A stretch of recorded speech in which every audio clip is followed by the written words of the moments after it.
listens to. There you go. Oh dear. And Granny, if I make any mistakes, you correct me. I don't know. I don't know, Dad. Like, I mean, you've told us so many stories that I don't know, but he's good. He can ask you some. You mean? Oh, and Dad said, "Oh, tell Lloyd that when I ramble, that he should bring me back to because he said I can tell him stories forever." He said he might not have that much time.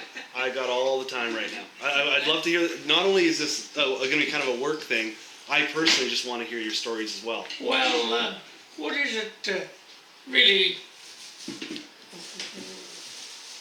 What is it that you want me to? You want me to tell you stories? Stories? Yeah, I want to know what it was like back then. What was it like when the world was at war? What was it like for, where you had to go? What was it like for your family? Well, why did you enlist? What made you sign up? I was working up at the north. What the hell do you call it? They're out there chasing Japs on the Aleutian Islands. Okay. Up at what the hell do they call it, Gwenny? What? Do they call that? Or was up north before I went in the army? Whitehorse. Hey? Whitehorse?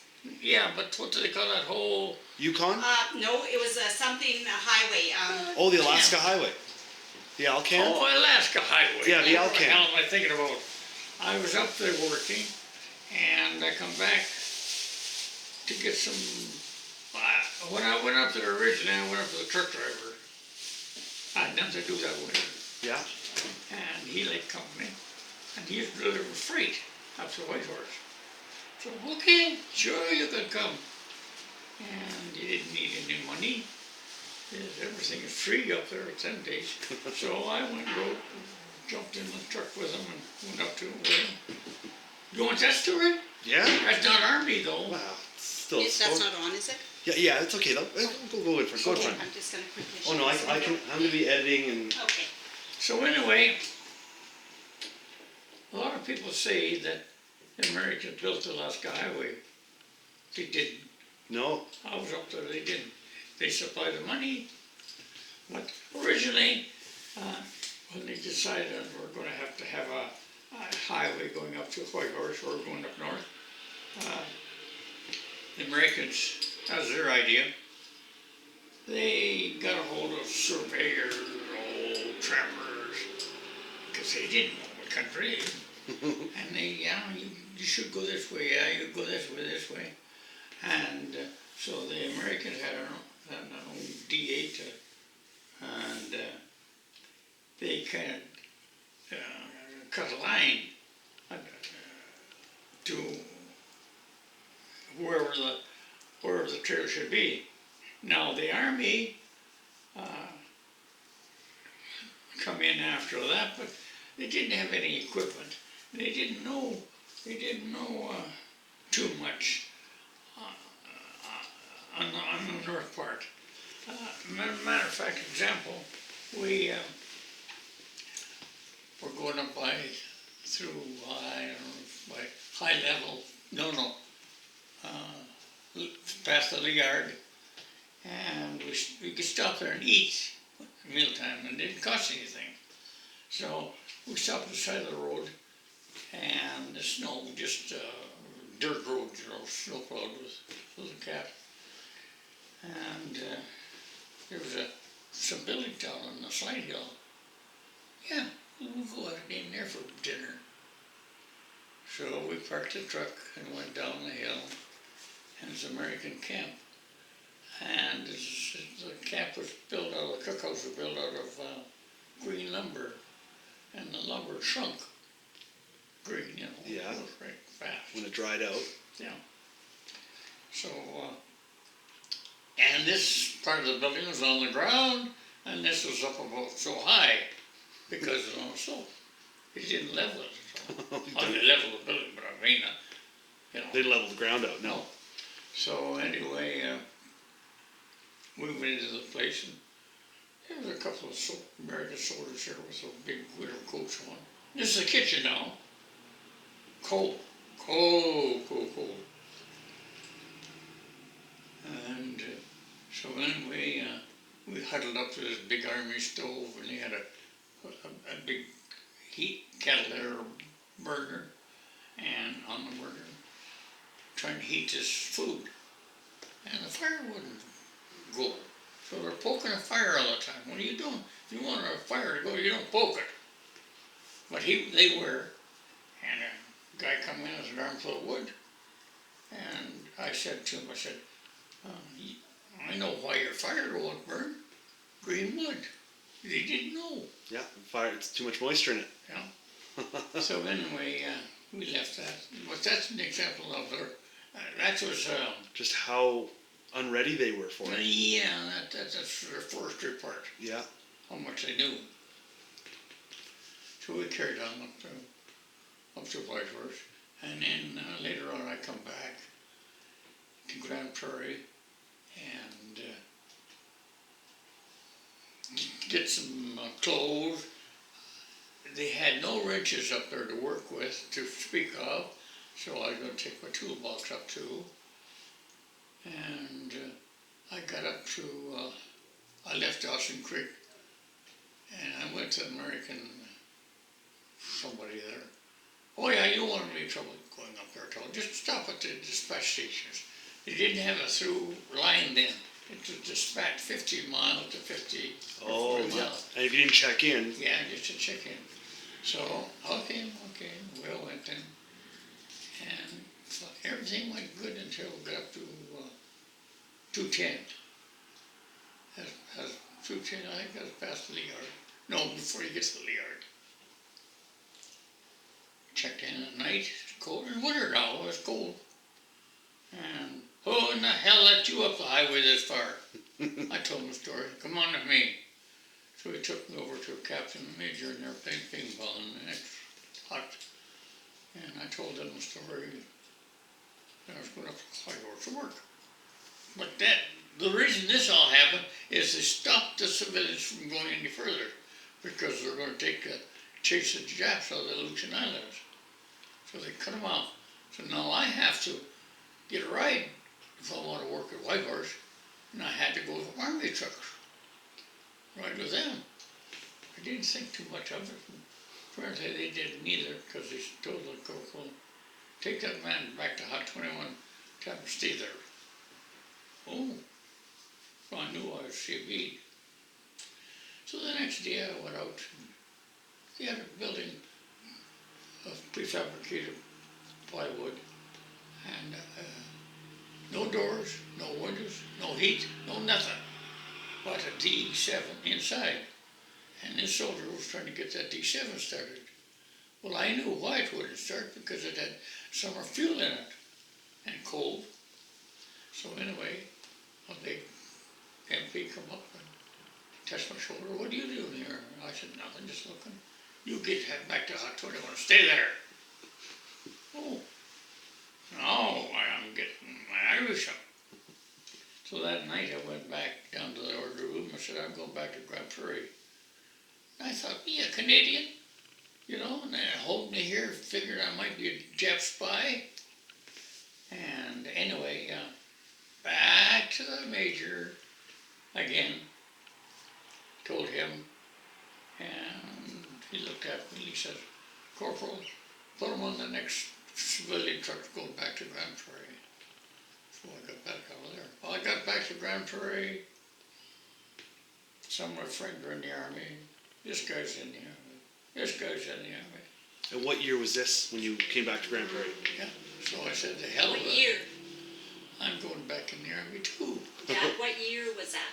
That'd be 43. Yeah. In the spring of 43. 43, yeah. So the war is going on. And anyway, I joined up. We all had Fred and got initiated there. So when you signed up in Grand Prairie, where would they send you, or did you train here? Edmonton. Oh, Edmonton, eh? That's where you get. That's where you get that's where you get initiated into the army, and they give you clothes and they give you medical and all that stuff. And then from there, they send you out to advanced training, but first training. Basic training, yeah. So and I ended up in Camrose, in a little training center there, and you spend a few. Oh, they initiate you to small arms fire and parading and all that little stuff. Just to initiate you up now you're in the army sort of thing. From there, you're sent to Dundurn for advanced training. And that's where they pick you where you're best suited for. And they know more about you when they're done than you do know yourself. Really, eh? They know everything about you. And that goes with you all through the army. But anyway, I took my training at Dundurn. And then over to England. And trained a little bit in England, not too much, just a kind of refresher thing. And I was on wireless. They picked me out for wireless at Dundurn. Why, I don't know. They thought I was going to be good at it, I guess. Well, I had a kind of a high IQ. Maybe that's something to do with it, I don't know. But I was in wireless. So then I got involved in intelligence. So anyway, I didn't know it at the time. I was just one of the boys. So we got over to Europe, and eventually, and Where did they place you in Europe? well, at the 8th Reconnaissance Regiment. That's where we ended up at. Mm-hmm. But where in Europe did you land? Pardon? Where in Europe did you land? Oh, it was, well, we had a long march. We landed in France. Yeah. We had a long march. And I don't know what place in France that, well, first of all, when you get in there, they call your name out. So, you in A Squadron, in that regiment, you in B Squadron, you in C Squadron. And went on through the 20 of us. And this guy, headquarters squadron, well, that's a replacement squadron, you know. And I was in that replacement squadron. So we stayed in there for a while. Wasn't too long, I don't think. Maybe a month or maybe less. And they called me out one time, and I don't know how it all come about really, but I was given an armored car with a gunner, and my job, you see, it's this wireless, it's a big note, that's too deep for me to even think about placing, giving you the facts about this wireless thing, intelligence. But anyway, between the regiment, 8th Reconnaissance, and battalion was in not too far, never too far away, because we were working with them. Yeah. And our job was go ahead and check the ground for Germans, for bridges not blown out, so that the battalion could know where to send your troops, so that they depend on 8th Rec as information. So would you have to go behind enemy lines from time to time? No.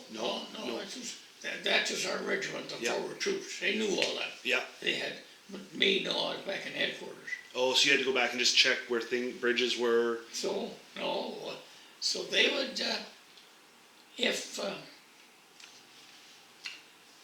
their regimental headquarters knew all the time where they were, knew all the time where the troops were, where ABC squadron were. But oftentimes, and when I was sent from there with this armored car from there to set up my business at the battalion, there was me, they called us the old group. It was me, artillery, engineers, and other units that were set up like I was as information Yeah. and supply artillery whenever it was needed. Because they go through their channels too, you see, in wars. So,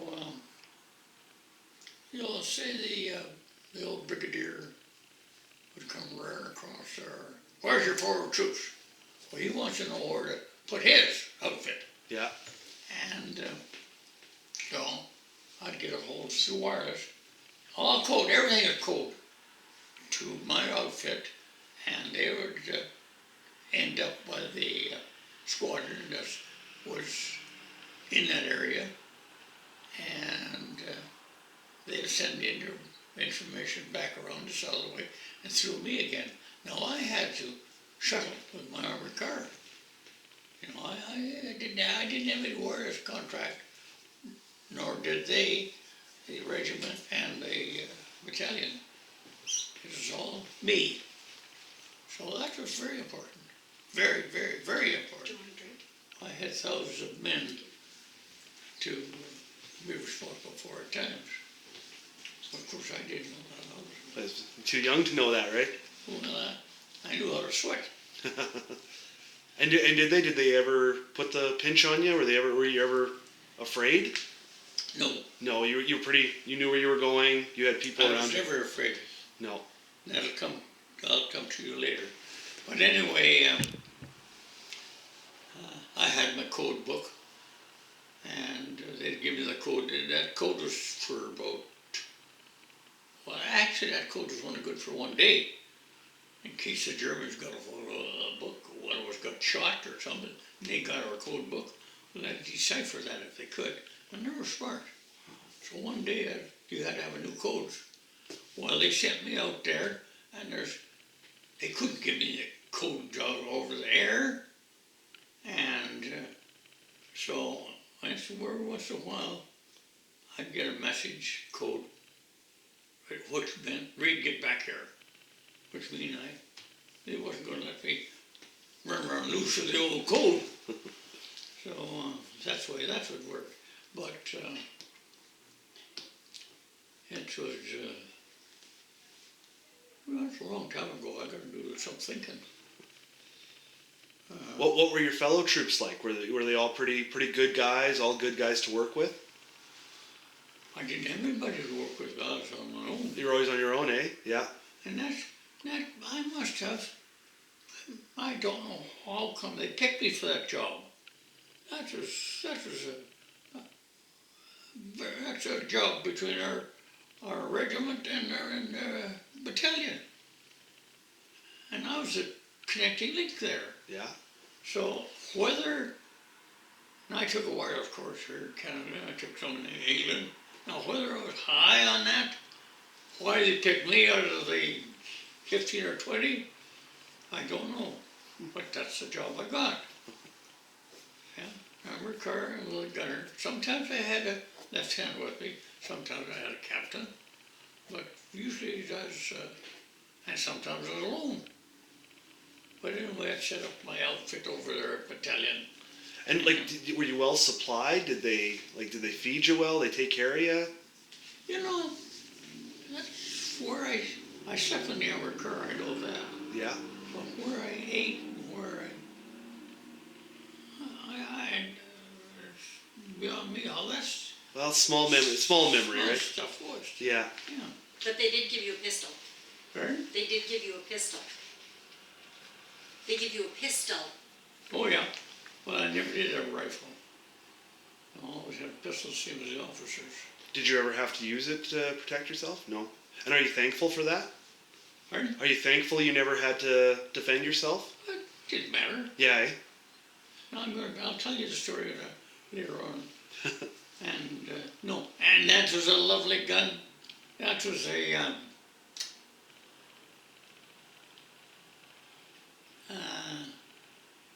oh boy, the name skipped me, the name of the pistol, but it was a 9mm automatic, nice holster with it, brand spanking new. Oh, wasn't it?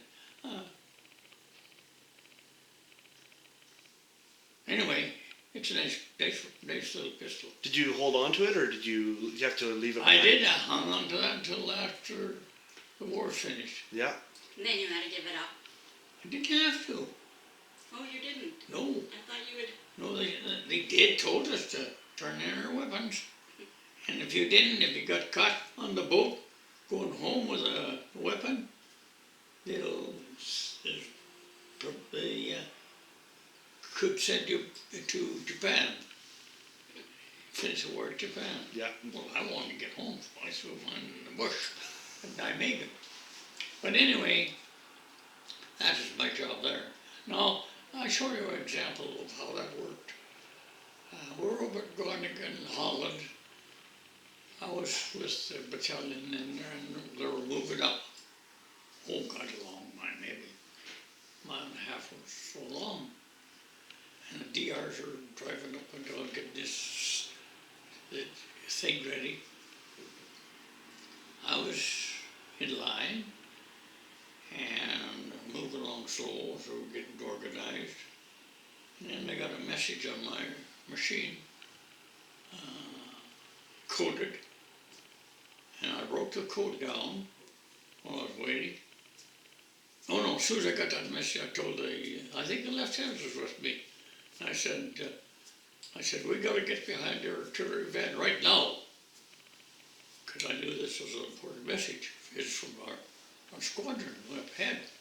So anyway, he jiggled around, got us to stop the DR, and he jiggled us around. We got behind the artillery van. So now I could talk to him in straight language. So anyway, in the meantime, I deciphered this, and they wanted medium artillery, laid down map reference, so, all the code. So I broke that down in English and give it to the lieutenant, and he hollered over to the artillery van with this message. So he has to put it in his code. Well, you know what? It was less than a minute and a half. Bang, bang, the guns are going off. Where it was, I don't know where the hell it was. And I waited, and it must have been an officer, because they didn't use the standard code like we're taught. He said, repeat. So we'll give him another shot. And then he says, good. Then I knew it was an officer to do that, good. Because we'd say, you know, we use our own code, repeat, or so on and so forth. So anyway, that's an example of how slick this thing worked. I had no idea where they were. I had no idea. We just had code, put you right down there. Now, if I'd have missed a letter, it's all in code. If I'd have missed it, read it wrong, they put you in a different position altogether. Because that code they give you was right there. Now, if I missed it, I'd be over there. Now, maybe it's on our own troops. You don't know that. So you had to be right. I repeat that thing over and over and over again. Yeah? Message continues and all of that stuff. And Roger or Wilco, if you're going to sign off, it's Wilco. But if it's Roger, repeat it over again. All that junk, you know. That's amazing. One letter could mean It could be. Could mean someone's life. Yeah, if you crackled and you didn't hear something, or wow. So, well, I couldn't understand why is that so important. Why they picked me out of that bunch to do that job. Well, you obviously knew how important every single detail was. That's what I was telling you, that they know more about you than you do yourself. It's true. But that shows the war went wrong like that. But I never did, as far as I know, I never made a mistake. Yeah. And I repeated, the Germans were trying to jam you, you know, sometimes when you're trying to talk. But you didn't accept it. You didn't wilco the message until you well. But now it's on you. Wow. And what was it like over there? Like, what was the weather like? What were the people like? It was summertime then, the summer. My grandfather, his father went, and he said the Germans actually weren't that bad to deal with. He said the French were the ones that were the tough ones to deal with, in his memory. Is it? What do you mean? Well, he was in a POW camp, and so he was in a POW camp that was run by the French. Oh yeah. And he said, and he had been in a POW camp run by the Germans. And he said the German camps were better to be at because you were actually fed and they followed the rules of Red Cross and stuff. But over at the French camps, they would take the provisions for the French people. They said the working under the French was not fun at all. And that might have been just his experience. But he said the French were quite harsh. Oh, I know. I never had any experience that. I was always with a unit. We're going, pushing ahead all the time. And I was following along with them. I imagine I'd be 3 miles behind the fighting line. And you would hear it just off in the distance, just going? Oh yeah. Wow. Yeah. That's amazing. Yeah. And at night you hear the Germans, pounding or firing or so. They had their schmiters, They were fast. And so we know the Germans were over there somewhere. A few miles, maybe a mile away. And no fear. You weren't afraid ever, eh? No. I'd be afraid the whole time. Yeah. Well, I think you weren't afraid because you were more protected. Like you were always, they had to protect you in order to relay that information. So you were behind. Yeah, but I was traveling from here to brigade or battalion, and the Germans knew damn well that that's what's going on, but I never did get stuff. And here's another example of being afraid business. That spring, we crossed the Rhine River into Germany, and 8th Reconnaissance, This is when we help you. when there's a new area like that, they have to have a bridgehead to work, naturally, because now we're in Germany. And we didn't work because there's nothing for us to work for. Everything is obvious, to the rest of our troops. So we hang back about until it took time to get a bridgehead established, and we worked ahead of them. You see, so it's just one of those times that I told the gunner, nice day in the evening in May. I said, let's go for a ride. And we had a Jeep, we stole it. The captain stole it for us, really. Well, some funny things went on sometimes. It wasn't stealing, it was Borrowing. Yeah. So anyway, we got in this Jeep. Now, we didn't have a rifle, we just had a pistol.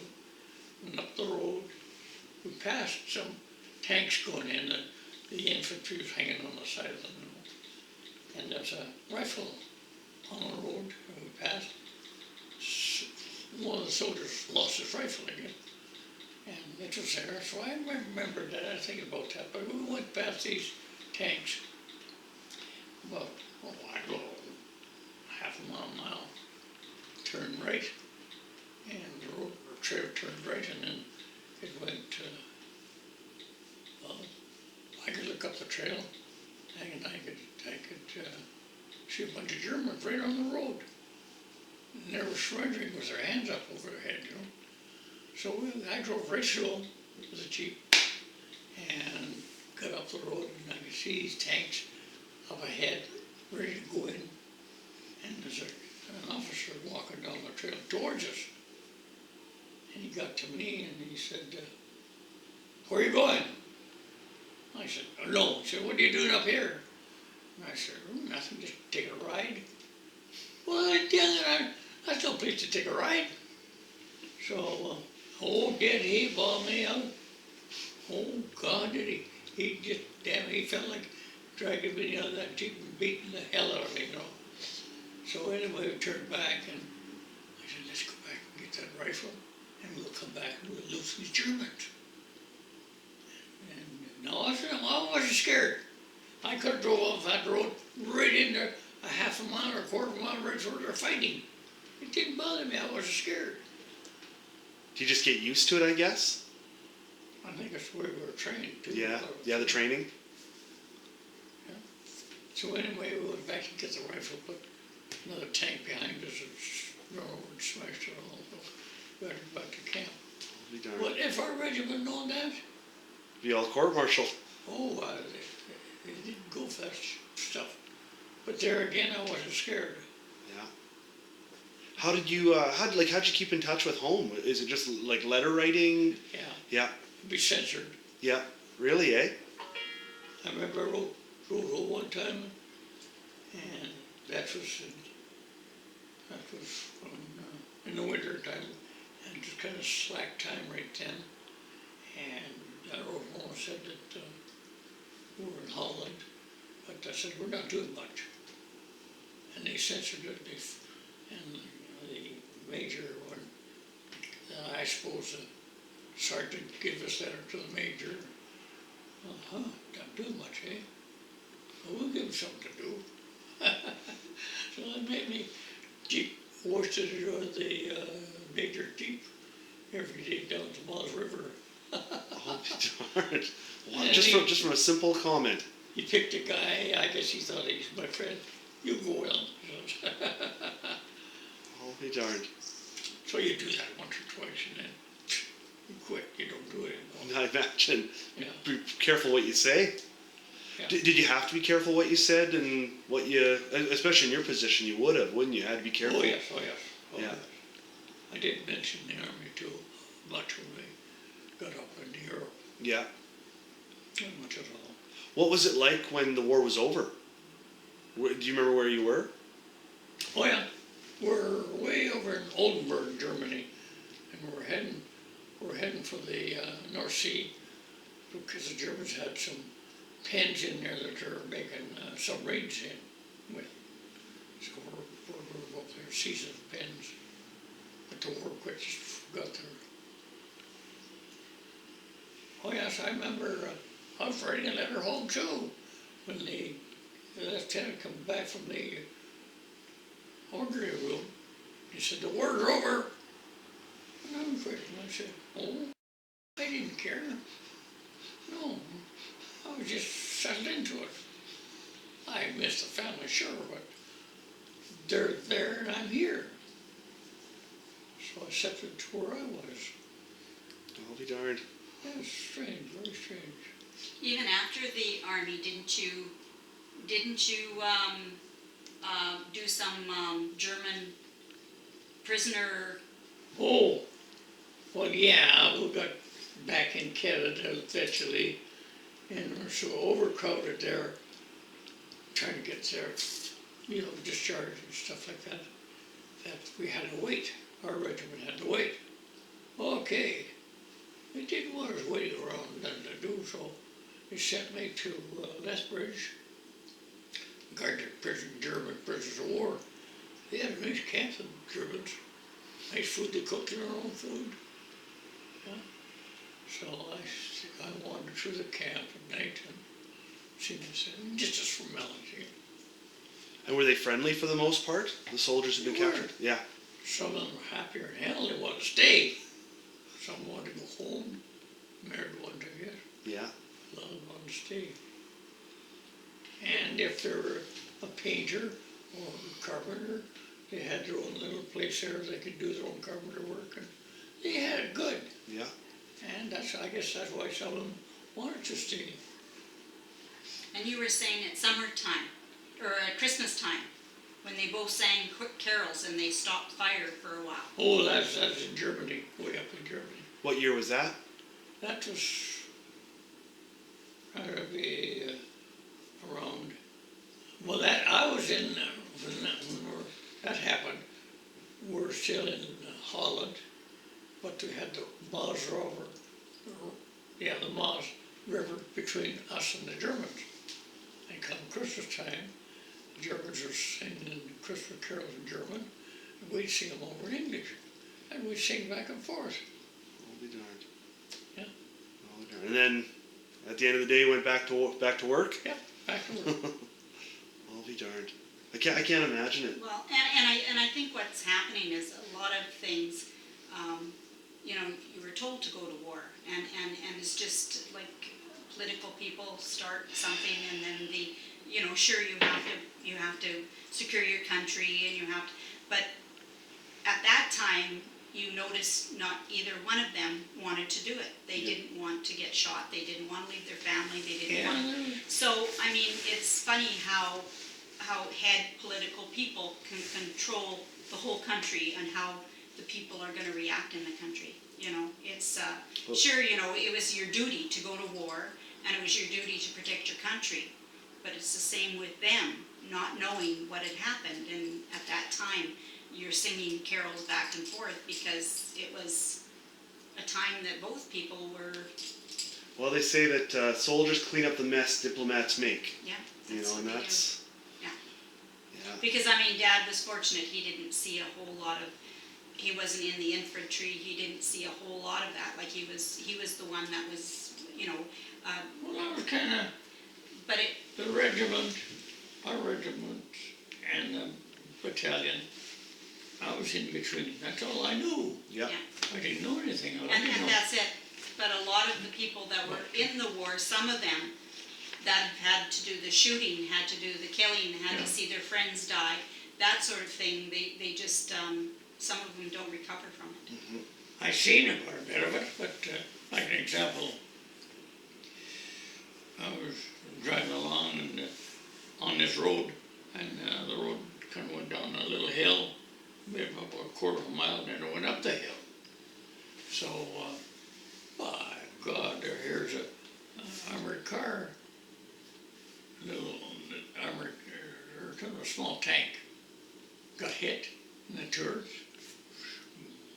shot, killed them all. Now down the hill, this one made the turn. The Germans shot this other one, and Daimler, I think they were, yeah, and the front wheel. Well, crippled that. Now I don't know what happened to people in there. And then this other one was just starting to climb the hill, and that 88, German 88, got to him too. But right underneath, it didn't kill him. And so the captain or lieutenant, whatever it was, he jumped out and ran across the field, and the Germans were right after him. Now the driver, he ran down the road, and right on the corner where it turned to go up, there's a farmhouse. He ran into this farmhouse, and you know they hit him? Yeah. He said, we've got 2 sons in the army too, and we hope somebody does that for them. I'll be darned. He hit him down in the barn there, in the cellar there, that straw. And that was in Holland? Eh? That was in Holland? Yeah. Wow. I had one of my close friends, his father lived through the war. Yeah, he was just a boy in Holland. And he said like they would have to eat like tulip bulbs at times. They would have to dig for roots and stuff. He said like there was no food to be had anywhere. Yeah. That's probably why Dad doesn't remember eating. Yeah. The farmers had a lot of food hidden. Yes, as they would. Yeah. Wow, they hit him. That's incredible. But I think where the Germans went through the countryside and you came along, they seemed to be more thankful that because you were the ones that were kind of protecting, and so they were kind of thankful that you were there. Yeah. And a lot of them really, Yeah. you know, once the Germans had left and did their thing, and you guys were on their trail. Yeah. I mean, I think that they appreciated a whole lot of the stuff that is. Well, yeah, as soon as they seen us, well, then they were safe. They felt that they were safe. And, We saw the Canadians. yeah. Oh yes,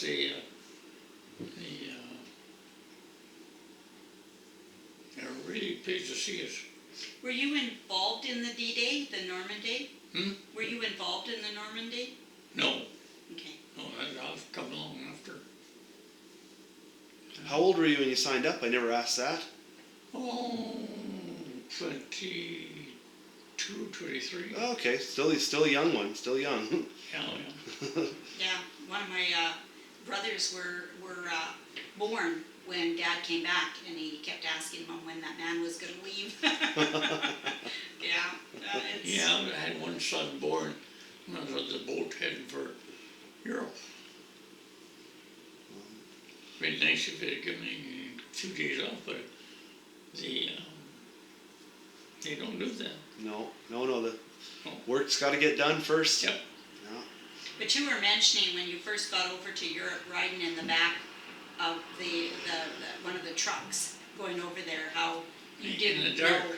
Yeah, in the dark, and you didn't know what the countryside was like, where you were Well, I at, think what was that going was to happen. probably a new man, didn't know anything. And I think that was probably the toughest time of the whole army, was riding in the back of that truck in the dark. And you could see way up ahead, there's the flashes, the guns, the noise. I'm going there. And it made you wonder, I wonder if a month if I'll be alive, or, it made you wonder. No, nobody talking at all. There was about maybe 30 of us in that truck. Nobody saying a word. They're all thinking the same thing, I guess. Will I be coming back?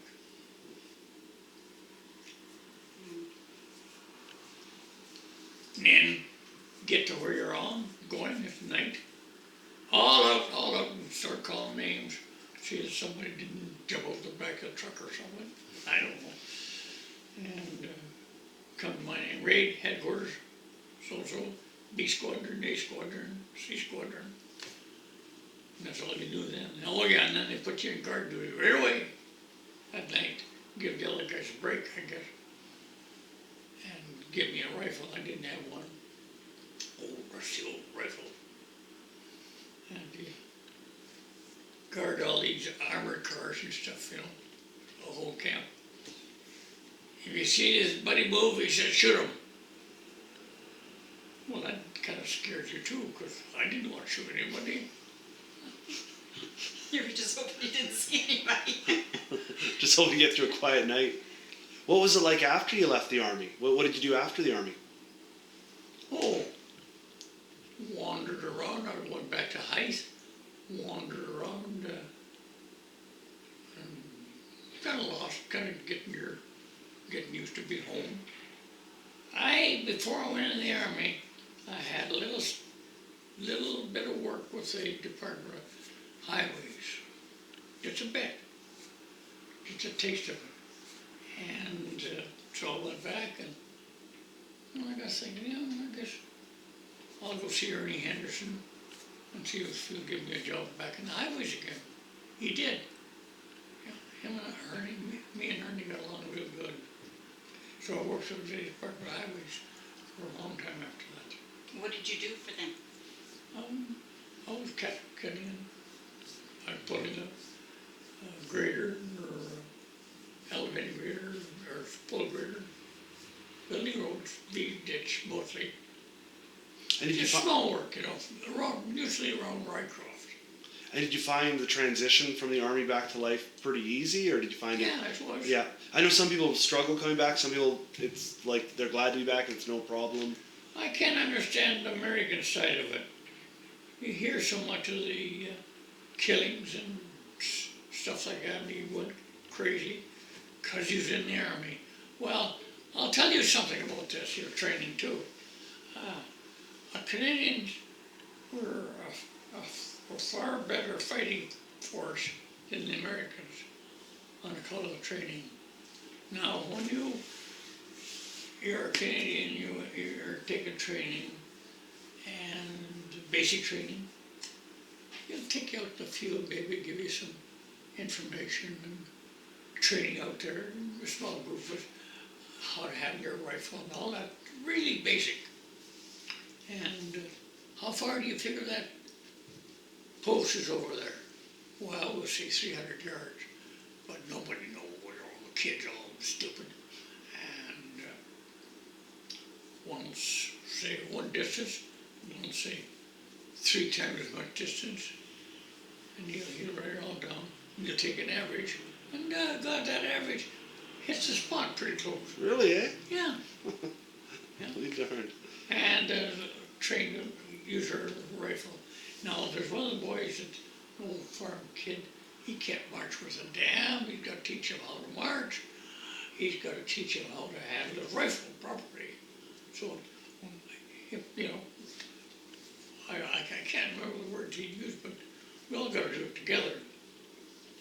He can't, he's way behind. Now the Americans, you stupids, give me your rifle, you can grab it from him. He did do that. If asked, could I please have your rifle? The corporal or sergeant will ask you, can I have your rifle? And you show him how. Just say it all through the armies like that. The Americans, as your soldier, you're a stupid bugger, and they belittle you. And then after you get in the army and overseas, if something happens to your corporal, you don't know. You don't know what the hell to do. Now we were trying to take over ourselves pretty well. I mean, it kept our mind clear. We were never stuck that way. We used common sense and carried on ever. So corporal sergeant killed. So that proved to us to be an awful lot better soldier. And we were. Yeah. Well, they were known for it. I mean, I think it was Rommel in Africa that said he'll fight anybody, but not the Canadians. He said just when you figure out what do you think they're going to do, they go and do something else. Or yeah, he said the best army would be American armor, German officers, and Canadian soldiers. He said that would be the best army he could have, because that's what the Americans were known for, they had all the gadgets, but you're right, their men they didn't have an army before the war. Yeah. So, whereas Canada had been through World War I and had a little bit more of a structure. Yeah. Yeah, they definitely had the equipment, the guns, more than what the Canadians did. Because More like a family too. Yeah. Canadians When weren't you're prepared that much. When you're over in Europe there, the officer, we treated an officer as an officer, yes, but he didn't push himself. If when we were taking a route march one time, they were going to put us at Calgary. They were going to put us in the infantry, or short of infantry. I was talking to you, I did in the infantry, and I didn't want to, and I was armored. So they picked some of us armored guys at Calgary, took them over to Curry, and go to make us infantry. Well, we couldn't do their stuff. We couldn't march. And I can remember this particular day, we had a long march, and by God, I played out. And a lieutenant carried my rifle. Now, when America, oh, God, no. They would have beat you down for that. Do you have my email address? I'll be darned. Yeah. I'll be darned. Yes. Man, it's such a different time. P as in Peter. Yeah. And, like, over there, like, I don't know, I guess just, like, just the sounds, the noises. What was it like? Was there always noise? Was there always something going on? Yeah. Okay. Or were there times of quiet? There was times it's quiet. Okay. All right. Sure. I wasn't right in the middle. I was maybe 2 or 3 miles back Yeah. most of the time. And it's very quiet. You see the flashes. And what lifted our spirits is that spring. When the Air Force started the offense, we'd see a drone of airplanes from England coming over and be right over us. And we'd come out of wherever we was and give it to them, And then we'd see the flashes and the bombs are dropping. Now, as soon as they got half out of hearing, here comes another bunch. That was the nicest thing about the whole army, I think, is those bombers coming over. And you think, well, that's GS on the bombers. And then you hear another one coming, and you hear another one coming. They come in waves. Yeah. And then we see them flashing up ahead. And then I think, well, that's going to make it easier for us. Amazing. Amazing. Yeah. What? I think that's everything I need. I don't want to take up your whole afternoon here. No. But thank you. This has been wonderful. I got nothing to do. Here, have another drink. Don't say that. The last time you said you had nothing to do, they made you wash a Jeep. Yeah. Oh, yeah. I'm making them do birdhouses, so no, that's good. Well, thank you very much. I know it's a lot to go back Well- and remember, and I've forgotten so many He's got, little details, you know. he gave him one of these little things here for the 75th anniversary. oh yes. Yeah, so, yeah, that was pretty good. Yeah, the Oh wow. 75 veterans. But yeah, he was, it's funny because when they went up there to do the thing, I was surprised because when I phoned Mo because I didn't know that they were doing this because Dad got ticked off at the Legion in Camrose because he was a member for years and he had his pin. And then when they went there, they wanted some membership money. Oh, Fred. And so Dad said, here, take your pin and forget Yeah. it, you know. And so anyway, he went ahead and he hasn't gone. So I found out about this thing that Chris Workington was doing. So I phoned Mo and I said, well, you know, I want to register a veteran. And he says, well, we have all our veterans here. I said, no. I said, my dad's a veteran. Was he in World War II? I said, yeah. And he said, oh. He said, well, how old is he? And I said, 98. He said, 98? And I said, yeah. He said, oh. And so anyway, here he was the oldest veteran there. And when he got up and walked up, because a lot of them had to have help and everything, and so Dad walked up there, and Chris Workington said, how old are you? And he said, 98. And he said, holy cow, 98. And Dad says, yeah. I said, some days I feel it too. And he was just, yeah, so yeah, no, he was the oldest one there, so.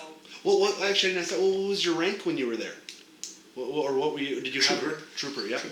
Yeah. Yeah, I kind of went and he was, in his memoir here, I was trying to go through and I printed off some of this stuff because there were so many divisions and they was the second division was what he was in, and he was in the 8th Reconnaissance Regiment. So we had 2nd Canadian Division. Yeah, Oh. in the 8th Reconnaissance Regiment. Dear. Reconnaissance Regiment. Regiment, yeah.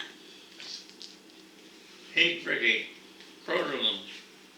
Yeah, and it was really good because when I went through this, and that was his regiment, it says light armored, and we're going through, and that's his star, or one of his things I got. Mhm. So I went through and I listed, but it was really good. It talks about about some of the training and World War II. And Where did you find it? Next to the bottom there? yeah, that. Oh, Wikipedia. Yeah, and I just typed in the 8th Reconnaissance Regiment, and it comes through the whole thing. So yeah, it was pretty good, on all of this stuff. So I gave it to him to read. I think to me, See, right here it says the reconnaissance role of the 8th Reconnaissance often put its members well ahead of the main body of the division, especially during the pursuit of the retreating Germany army across France and Belgium in the late August and September of 1944. For example, elements of the 8th Regiment entered Dieppe on the morning of September 1944, the scene of the disaster. So it talks about his regiment and how, but like he wasn't, that was part of his regiment. But yeah, it's really good. we got a real good honor at the Scheldt. The Scheldt, as the war progressed, we had to unload the boats and that. We had to make superficial docking to unload these boats because, where the army was in there and they want stuff right now. So, God damn it, we haven't got enough dockage. We're running out. So, the one up by the Scheldt, by Amsterdam, was protected by the Germans. And the Germans do that too. They damn well will be after that. So, we've got to get that docking space at the Scheldt. And they picked the 8th Reconnaissance to go in there. You couldn't go in there in vehicles because the area post was all flooded. And you had to wade in and fight yourself through. And by God, the 8th Reconnaissance did it. And they got a big notation from Eisenhower. And Canadian or the English big guy said that they doubted that if there's any other army could have done it. except the 8th Reconnaissance. I heard that quite a bit during the war. They said that about Canadian positions Yeah. a bunch of times. That had it been another army or another Yeah. country, it would not have been Yeah. the same. Yeah. Yeah, no, So we're kind of proud of that. But I was proud of my job. I'd be in the regiment, mind my own business for maybe a day or two. Raid, get up to 4 Brigade, 4 Battalion. And so that's up in headquarters. I'd get my armored car going, take enough gas. I don't know how I did that to look ahead. I never ran out of gas. I never broke down in my armored car, and I didn't seem to worry about it, but I seemed to be doing it too. And anyway, I'd service an armored car, and I'd drive up by the order room. I'd tune my setting, frequency, and as soon as I got it, oh God, see all these little words, I missed them. I'd have to speak, to my frequency. Strength 5 would be good. Strength 1, you better start taking your set over again. And the car's sitting there just running, but I was up by the headquarters order room. And then I'd have to send them a message to my speech was good. They'd send one back to me, Roger. And so then once I got all that tuned up and everything good, the set's running good, I'd shut it off. I could lock it. And away I go. And I'd go drive like hell. I knew where to go. When they said go to the 4th Battalion, I don't know. They must have given me direction to go, and I never got lost. And all the streets are just like that. I don't know how I did it. I don't know. And that's one of the main things that I was in the Army. I was in the Army, yet I wasn't in the Army. Yeah, being the piece between all the moving pieces. Yeah. Oh, you dropped your poppy there. Your poppy. Just careful so you don't Yeah, stick it yourself. says right here, it says, after its formation of England, the 8 Recce was equipped initially with BSA M2 motorcycles, 15 CWT and 3-ton CMP trucks, light armored car, automatic weapons, and a radio communication equipment. Those are good radios I had. Yeah, that's what they said. The equipment was upgraded progressively during the 3 years of training in England to include more heavy armored cars and a variety of weapons to respond in combat. Now, one time, my battalion was stationed not too far from Groningen, Holland, and I had quite a long trip that time, spread out, and then we get closer together, and that sort of thing. But that was quite a long trip. I don't know how many miles, but I don't know, 20 miles, maybe something, 30 miles. And I set up my antenna. I did that when I left too. It was working all right. I guess the vibration. Anyway, I tried to get a hold of our headquarters or my code to still out there, and I couldn't get them. I tried and tried, and they were waiting for the far end for my answer, wondering if I was captured or something, whatever. And my lieutenant was with me that day, but he was in the officer's quarters, he was like a bear. But I didn't go and tell him I was telling him what I just dropped my antenna and started the car up, armored car, but away I went back to headquarters. Told them my set was working. Give me another set. So they did. Give me another old set, I guess. I don't know what it was. But anyway, I put it in the armored car, and away I went again. Just floored it. Chick,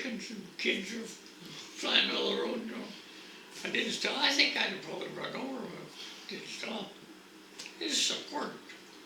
Because the old brigadier back in the far end there, he was wanting to know where in the hell our forward troop maybe he's holding his whole army back to get my answer where they were, or if that bridge is there. And anyway, got back up, set up, just the officers, just the officers. Now, I was getting serious. I dropped everything, I held her back again.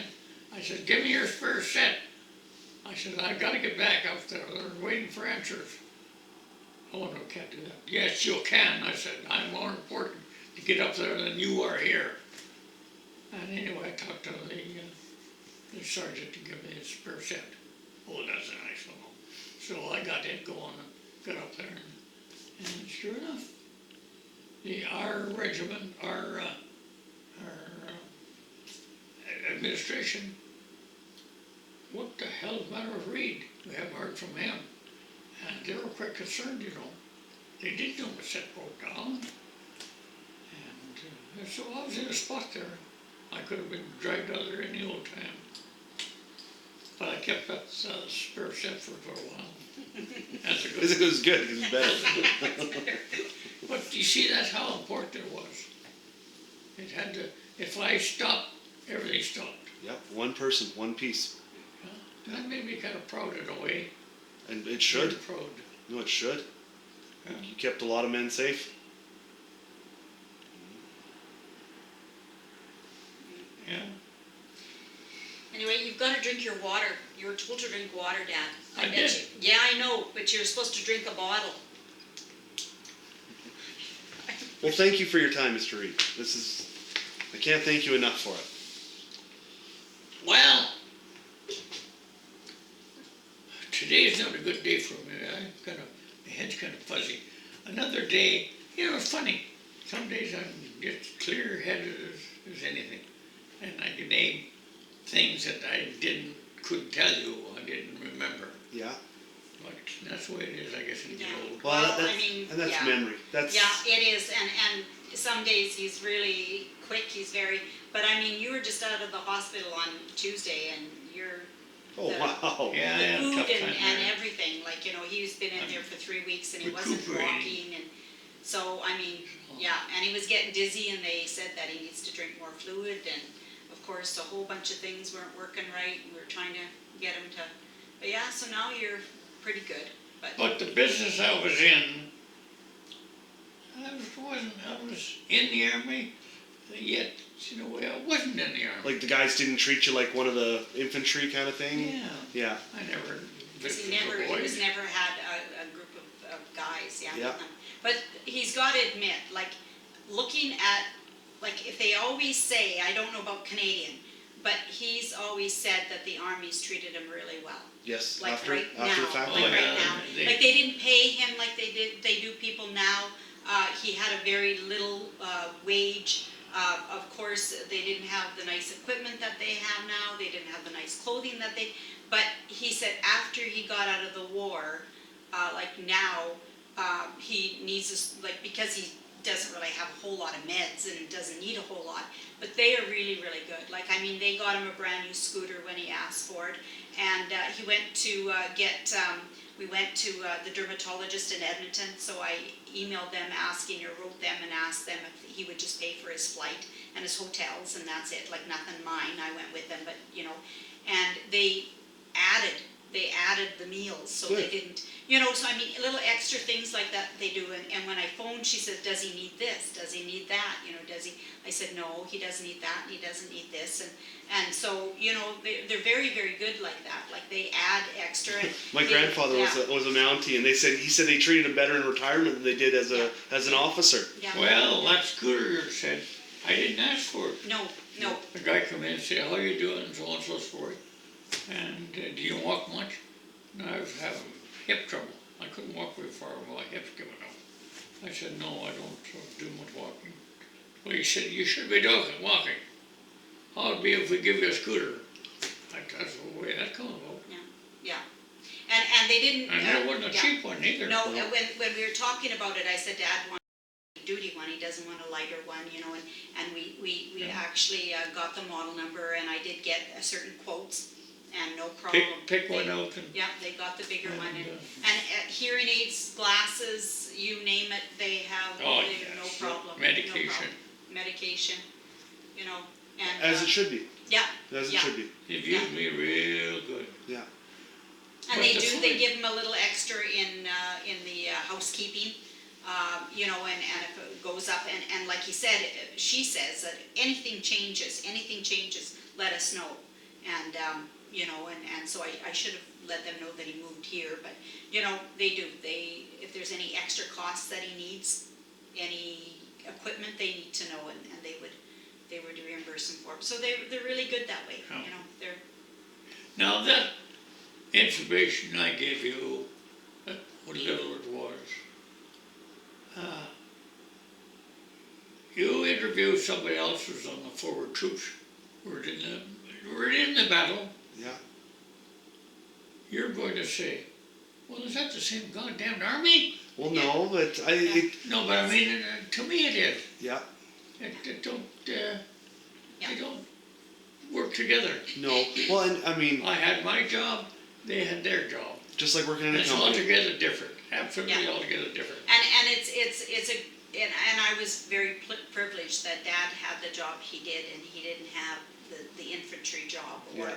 a job where you had to do the tanks, and you've seen things, you know, where you had to do the actual fighting, and you know, a lot of them, they have bad memories, they have a lot of, you know, different type of memories, some are good, some are bad. And they're maybe under a sergeant and they didn't like, Yep.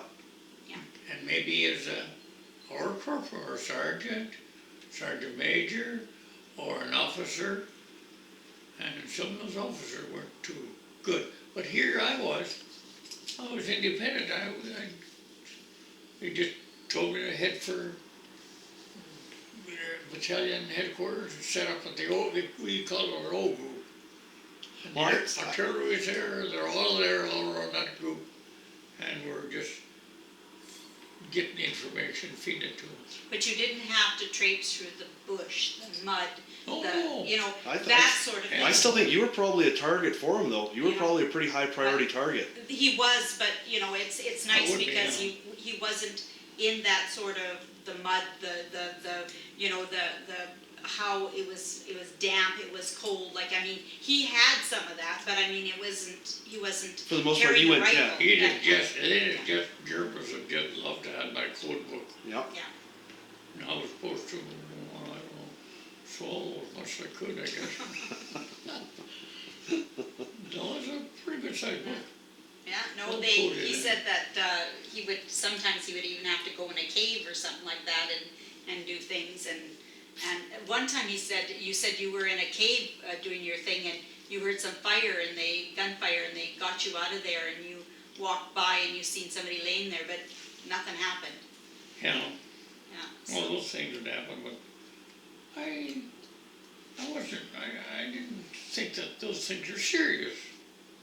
Well, it becomes a job. Just Yeah. like a fireman, just like a police officer. It's, yeah, you're seeing hell, but you Yeah. get used to it. Yeah. You know? Yeah, it is. It's a job, and I think that you have to focus on that. Like, he knew he had a job, he knew he had codes to do, he knew his importance of it, and he didn't have time to sit back and worry about, am I gonna get shot? Oh, no, You know, no, this, I this, never this. thought of that at all. He was No, busy never- all the time. Never give him a thought of getting. Well, it would cloud your mind. You wouldn't be able Yeah. to get your job done if you were so worried about that kind of stuff. I knew that if I was stopped by a German or something like that, I knew what I would do because I wasn't afraid. I'd ram him, I'd do something like that. I'd probably get myself shot, sure, do it, but I wasn't afraid. A German